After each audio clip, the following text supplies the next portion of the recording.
Find many friends like that. No, you don't. No, you don't. You never find friends like that. It's like one in a million, you know. Yeah.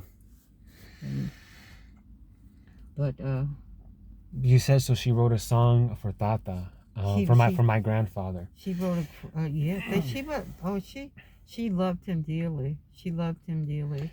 I it was very hard for her. I Wow. think the separation, and then he divorced her. She didn't divorce him. He divorced her. Yes. Wow. I know my Tata, when my grandfather was a very devout Catholic all his life. Uh-huh. Very, very, very devout Catholic, all the way to the day he died. But Ernesto, but you know what he did that broke her heart was What did he do? he annulled the marriage, like it never Wow. existed. That's so sad. And how could you annul? I've always said this. Grandma Faith will always be my grandmother. Period. Yeah. Period. I know that Nana Diane's out there. I know that, but I love her to death. Mm-hmm. She will never take Grandma Faith's place. No. Never. No. But that doesn't take away the fact that I love her to death. She's always been good to me, but she will never take my real grandmother's place. But Faith couldn't understand why he annulled the marriage. She had 4 children with him, and I thought with the Catholic Church, you only annul a marriage when it hasn't been consummated, where there were no children. But apparently, that broke her heart when he annulled the marriage. Wow. And that broke her heart because having 4 children with the man you love, and then him, whatever the reasons were, we'll never know. Yes. And it is, I never talked about anything. Faith never had a negative word to say about him or Diane or anyone. She was just very kind. Yes. She just... Have you ever met Diane? No. Wow, okay. I haven't met a lot of people. And all I know is that woman never criticized one person. That's why I liked her, because she accepted people. She was kind to everyone. When at the college here where she worked, the lady that lives under me. I was going to tell my grandma Faith, something very personal. She started crying right there. I remember that was the last time I saw her. Mm-hmm. I remember also that she, that the last time we all saw her was right after Tata died. She attended his funeral. Oh, she went to... She did go to my grandfather's funeral, yeah. Yeah. And it was breaking her heart, too. It really was. I think that's what broke her heart most, when he annulled the marriage and negated that she even existed. You know? That was like, you never annul a marriage unless there's no consummation. But when you have children, I thought the church never, unless you consummated, meant have your wife, and have children. Yeah. When that happens, the church only annuls a marriage, the word annul, when there are no children. So I couldn't understand why he even attempted that. He had 4 beautiful children with a beautiful woman, Yeah. And, it broke her heart. But what she did was she held everything inside. Yes, she did. She wasn't a talkative person. I've always known that about her. Oh my God. Quiet. She was very quiet, very to herself. She was introverted to very, the point and I kind of have a lot of those traits too. Yeah, she mentioned that. She said Javier has a lot of my traits. She said that the boys do, They seem to... What did she say specifically about me? Well, she said that, Javier's a vagabond. What is a vagabond? It's somebody that travels the roads like a hobo. Oh. She made like a joke. She said, he's out on the road again, and I'm worried about him, Things like a grandmother would worry, Wow, oh my God. When did she say this? Tell me when she said this. I think, the short time. Because if she said this back in October, that's when I was going from Oklahoma to Arkansas to Louisiana. Yeah, I know. Was this back in October? But she thought, oh, that's Javier, and he's enjoying his life before he settles to school, or settles down, But she said it in a positive way, not negative. Yeah, yeah. She's not, there wasn't a negative bone in that woman's body. You know, the woman I talked to here by accident, her son-in-law married to her daughter. His name is Carlos Lopez, and he's Cuban. Yeah. And he works at the same college that Faith worked at, Chemeketa College. Wow. And he was getting all kinds of cards, sympathy cards, because people from all over the state, remember, your mother was head of the Hispanic Consortium. Yes, yes. She was an activist. She was fighting to get bilingual education in the colleges. My grandmother, Grandma Faith, right? Yes. Oh, okay. She was a busy woman raising her children and still finding time to march with Cesar Chavez in the fields. She marched with Cesar Chavez. Yes, I heard that. Yes, she did. I didn't thought that do it too. My grandfather do it too. Yes, and they were there together. Yeah. They had so much in common. That's why I never questioned or said, Faith, what happened, or she never was critical. She wasn't a woman that, negative things, or, you know what I mean? She was just held everything inside. Her pain was inside. Yeah. All her pain or all her suffering that she went through. I relate to that so much. I'm not even joking. But I think come to think of it, I think a lot of people do, really. Well, I don't know. She was a little deeper than that. You know, Yeah. She'd write a poem or write music or do something positive to, and then she would go out and do something good, Wow. There was not a negative bone in your grandmother. Not at all. Not at all. And she loved her children. Wow. How often did you guys speak in the past year? We didn't get a chance to talk that often. She was in Mexico a lot because she made... Her last year. I'm sorry, her last year. Yeah, her last year she was in Mexico. She made friends there and she loved the people, and they were all struggling people. They weren't Americans. They were Mexican people that she made friends with there. She had her home there since 92. Wow. 1992. And she found peace and love there, Yes, yes. And she couldn't get enough of Mexico, And She loved Mexico. And she called you a vagabond, but she was a vagabond too. But the man here that I was telling you about, her son-in-law? Yeah, she traveled pretty frequently all the way to the late years of her life. Exactly. She could not sit still. She was in a van. I remember being in Denver with Grandma Juanita. And Grandma Juanita was complaining. Oh my gosh, she was complaining. She was like, "You always fly off to Mexico and off to Arizona." But nobody ever saw her. She was always gone. She was always on the road. And I love that about her. I love that about her. And that was the solace. That was how she found her peace and solace, That's me. That's right. That's me right there. Yeah. And that's why I think when she said, "Oh, he's a vagabond," like she was saying it and I said, "In Faith, who are you, Who are you? You're worse." But she would get in her van with her dogs and take off. And she would take off. I'd be running the shop and I'd say, "Well, stick around. I'm going to be real busy." "Oh, no, Pat, I'm out on the road." She was always on the road. Always. That was her peace. That's what brought her the most of what she needed, to get through life. Yes. And even her mama, Juanita, was, "Where are you going? Why can't you stick around?" And, and Juanita was... She was always like that. There was so much fighting in that house of her and Juanita and Maxine. I know. But because Faith was a free bird. I am the same way. And she can't help it. When she makes plans, she has to go to Mexico to pay for taxes.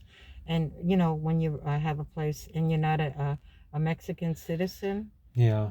And she had to go back and forth to maintain that home, too, because it needs work. Because of the weather there, because it's the moisture.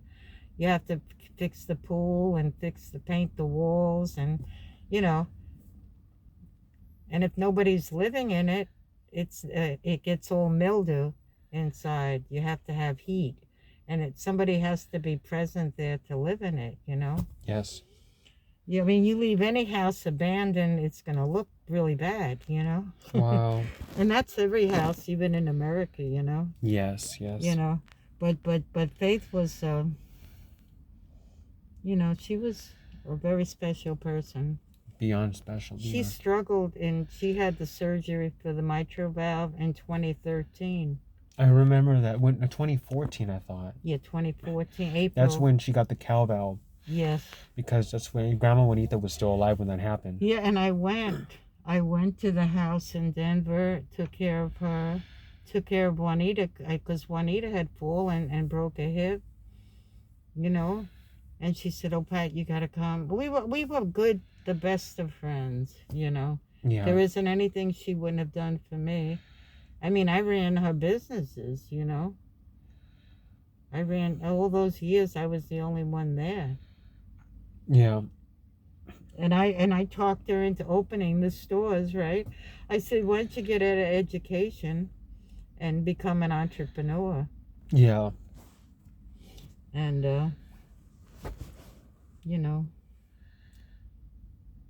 yeah, she was a very special person. And the lady I talked to, her son-in-law, told Pat, that's the lady's name, that I'm getting all these cards for Faith Lopez. Yeah. And then I told Pat, and I showed her the obituary, and they thought that Carlos Lopez was her husband, because that was the last person, people that you come across in your life. You go looking for the person. Oh, she works at Chemeketa. Yeah. So you know what I mean? If you're trying to get in touch with her again, you write to Chemeketa College, Yes. And he got all these cards, people thinking that he was related to Faith. She made a lot of friends. Wherever she went, people loved and respected her. Wow. Your grandmother was loved and respected. She worked for the University of Oregon. Yeah. And her and Ernesto worked there. I mean, they did everything together. She said, "Pat, I was married 17 years, but I never was I never asked personal questions or anything. Yeah. It was none of it was private, but she never said a negative word, about him. But her heart broke when he got the divorce and the annulment. I know, I believe it. Because she lived for family, and she lived for her husband. He didn't know it, but apparently he didn't know, Wow. And I don't know if he was seeing someone else, I know that my tata, my grandfather, and he will always be my grandfather. He passed away, but he'll always be my grandfather, just like Grandma Faith will always be my grandmother. Uh-huh. He was in 3 marriages. I know. First Grandma Faith, he married somebody named Donna after that. Yeah, that's the woman he was having an affair with in Oregon. I remember that name. While he was married to Grandma? Or was it after the divorce? No, the divorce was toward the end, when he married Danita's mother. Is there a young girl, Danita? Danita, that is no. The Danita that I know Mm-hmm. is Diane's daughter. Oh, okay. Well, that's when he got the divorce to marry Diane. Wow. And then the annulment came afterwards because he wanted a true marriage. Maybe he didn't marry. Maybe he couldn't marry unless he got I don't know anything, but I do know that she was upset one day and said, he got an annulment, meaning his marriage to Faith was wiped off the slates of the church. He shouldn't have done that. That's so sad. That was the one thing, because Faith was the most religious person you want to meet. She didn't talk about it or preach it. She lived it on a daily basis. I know she always wore a cross. She always. Yeah, she went to church every Sunday. Really, I didn't know that. Yeah. Wow. I'm gonna get some paper and let you hit that window. Yeah, of course. Because my defroster doesn't work either. Yeah. The old car's not working very well. Should I get outside the car? No, it's pouring. Okay.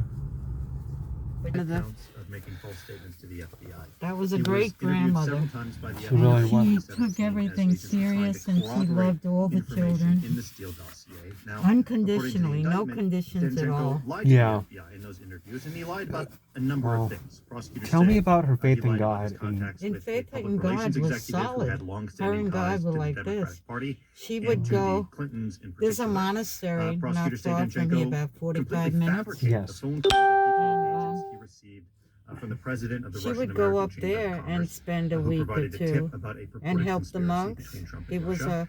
an And this order of. information made its way into the Steele dossier. Now, She made friends with the monks there, Yeah. and they all respected her. They all loved her. I had a mass said for her up there after she passed. Wow. I went and had a mass said for her. I had a friend drive me up there. And the one thing she wanted was her ashes. She wanted them in Puerto Vallarta. Some Did with you you. go? To Puerto Vallarta? No, I did not go for the ashes scatter. I You did. know, but the one thing she wanted, and I'll share this with you. Yeah. She wanted her ashes spread out, parts of her ashes with her friends in Mexico in the Bay, Yes, yes. because she had a love of that spot in Mexico. The Bay of Banderas, yes. Yeah, and then she said, Pat, make sure they spread them, give you some ashes so you could spread them on the coast of Oregon Yeah. in a little city called Lincoln City, and it's called Rhodes End. She wanted some ashes in Oregon, some ashes with you, I believe. At least that's what I heard. That was what was in the will, because she said, whatever you do, make sure you get the ashes and you bring them with you to Oregon, some of them, and then you could put them in Rhodes End in Lincoln City for me. That's the only thing she asked of her children. And then I get a phone call, right, from Cindy. Oh, I want to tell you, we spread the ashes, but we didn't save you any. We just threw all the ashes in that bay. I said, what do you mean? Faith's only thing that she ever asked for in her life was to spread ashes, whatever the symbolism was. And there was a symbolism, but she wanted them in that, just part of her ashes dropped in Rhodes End along the coast. Yeah. And Rhodes End is pretty prolific, just those words, Rhodes End. Yeah. And I thought, Faith, don't worry, I'll take care of that for you. Don't you worry about anything. And that was her only request from the children. And they decided they were going to dump them in Mexico. And she said, well, I have to apologize. I don't have them. I said, but that was what Faith wanted. Why didn't you please her request? I think part of that had to do with Toby because he didn't want the ashes scattered. Yeah, but it wasn't for Toby to decide. If you came to me and you said, Pat, take care of this for me. Yeah.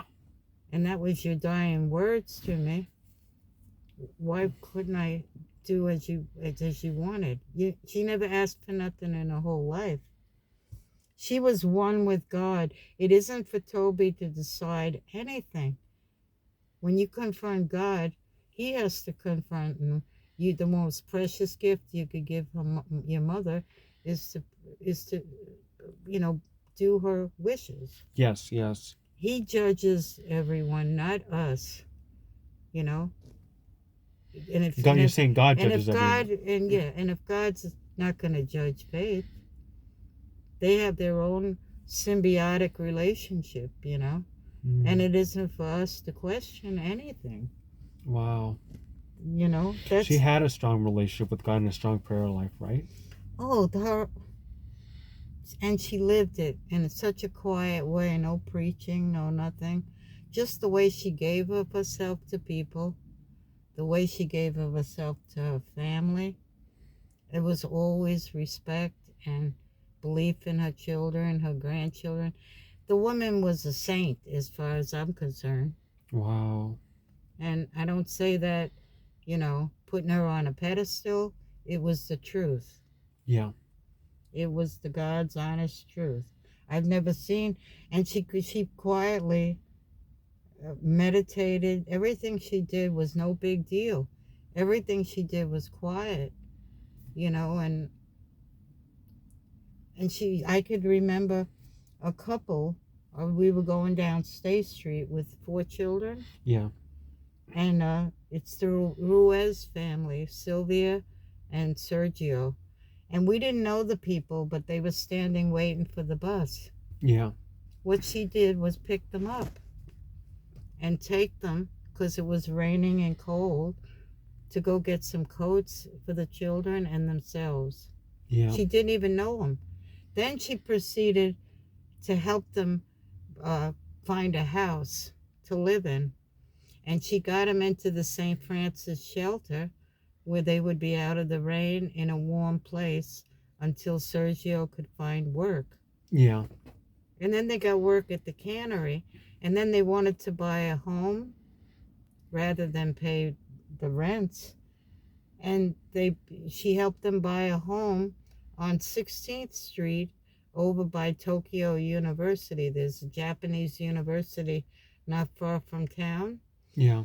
And it wasn't the best neighborhood, but it was a beautiful old house. And he got his brothers to help him fix it up. And Faith took him through mortgages and things of that nature he didn't know. Yeah. She was very brilliant. She would find out everything. Her mind was like brilliant. Yeah. And she helped them buy that home. Wow. And never asked for nothing. And everybody just loved her. I mean, respect. Yeah. But anyway, then she met this other lady, Maria Rodon. And Maria was wanting to open a restaurant. She helped her open a taqueria. What year was this? 80, 84, 85, 1984, 85, 83. Wow. And that place was jumping 24/7 because they loved her food and they loved Maria. And she had a son, Cesar, and he helped her at the restaurant. And people wouldn't go there unless she was there, you know. It was amazing. And then she helped her get started with the business. And I don't know what arrangements were, but all I know is that they loved each other, and Faith, there wasn't anything she wouldn't do to help someone. Yeah. And that's the kind of person she was. She would do everything so quietly, and you'd never know what she did. Wow. Until people would come over and say, you know, Pat, Faith got me started doing this, you know, and she was always reaching out and giving back. Yeah. Always giving back. Yeah. She was, Wow. I know. You never hear these stories because they wouldn't, you know. They're just kind of buried, I guess. They were buried, but she never wanted, she never boasted or, you know, she always was very quiet about everything, you know. Yeah. And when she did it from the heart. And you know, let not that right hand know what that left hand is doing. That's in the Bible. Oh, okay. You know, it's like when giving alms, you know, don't let your left hand know what your right hand is doing. And she never boasted of anything. Do not anything. sound a trumpet. As brilliant as she was, she would laugh when I would say, you're brilliant. Those are actually the words of Christ. Don't let your right hand know what your left hand is doing. Well, she was very Christ-like. Yes, yes. That's how I would describe Faith, Christ-like. Yeah. I mean, she lived it on a daily basis, you know. Wow. I lost my best friend. It's so hard. I still can't believe that phone ain't ringing, you know, because Faith would always call to share something, you know. Wow. And boy, and she loved her mother, but she was always worried she couldn't make her happy, you know. And I don't know. Yeah, Juanita, her mother. Oh my God, I remember when Juanita died at the funeral. Grandma Faith almost threw herself in the grave. It was so sad. She loved her, but she thought She her was mother. like, she was She on never the, believed her mother loved her. You know, I she don't was think. she was on her knees at the gravesite as they were putting Juanita on the ground, just crying. That's my mommy. That's my mommy. I remember that. Yeah. I remember that so well. Yeah, and when you see that vulnerability and you see that beauty pour out of a person, that's so, you know, keeps themselves so, inner. Yeah. She couldn't control herself, you know, and she just, and she suffered so much, and she believed in those people to help her, and they never did. I was there, and they never called back. Which people? The medical field.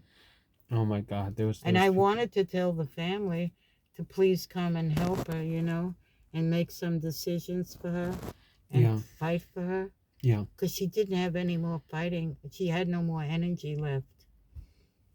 Poor woman. And I've never seen her so vulnerable and weak, Never, never. In all the 40 years I knew She her. used to run, and she used to jog. She was the strongest woman you want to know. But when you see, someone go down like that, it's very real. Yeah. The suffering, But she loved her kids, boy. She loved your father. Yeah. But anyway, this woman told me, she says, Pat, her husband's from Cuba and his name is Carlos Lopez. We're talking about Maria or No, the lady that lives below me. Oh, okay. When she said, oh, your friend is Faith Lopez. Well, I have a son-in-law, Carlos Lopez, that works at Chemeketa, and he's getting all these cards of sympathy for Faith. Wow. So I wanted to meet Carlos so I could get the cards and mail them to the family. Yeah. But I never did it, and I should have, but I got sick, and then I don't know. Yeah. Here, wipe your side, honey. Of course. Yeah. But Faith was a very special person. You had a very special grandma, and I don't think her children realized how much she loved them. Wow. No, Her whole journey on earth was a journey toward Christ. Yes. And a journey with her family. Oh my God. Yes. And that's what broke her heart when Ernesto, I think they truly loved each other. They married very young, and everything they did together. Yeah. And I couldn't understand how he could throw it away. I don't understand it. It's just stuff I never knew about my grandfather. I mean, I always looked to him as a very, very Christ-like man. Mm-hmm. A devout Catholic. Yeah, but Faith wouldn't tell you all that. She would live it, and you'd have to open her like a Christmas present. Yeah. In order to see the beauty inside. She never. She was never one to boast. She was never really a preacher. She was more she was a doer. She lived it through her actions. Yeah.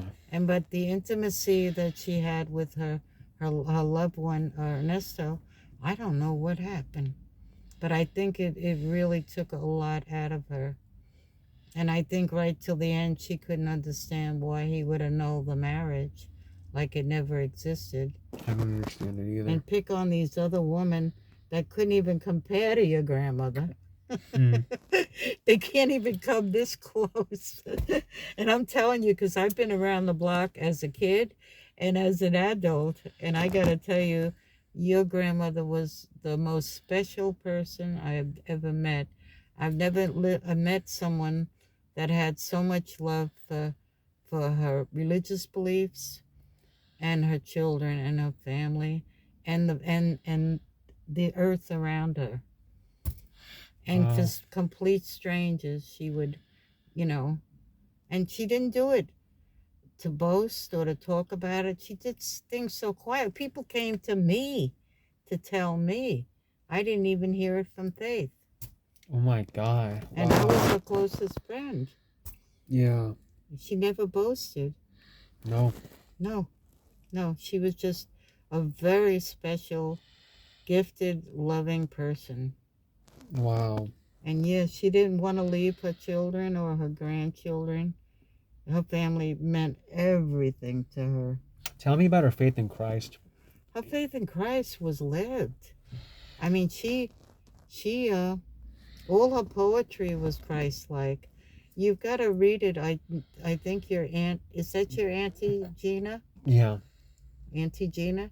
You got to spend some time with her. Yeah. She could share things because she's probably trying to read everything all at once, you know. Yeah. But Faith was writing 24/7. I mean, she was always sitting at her desk writing. That was her solace too, the written word. She wrote and wrote and wrote, you know. Yeah. Her poetry's in an envelope that's this wide, and it's all sheet paper. Yeah. Yeah, I know Gina left it all, you know, for her. Wow. But I think she left it for her to share it too. So you might want to share with your Aunt Gina.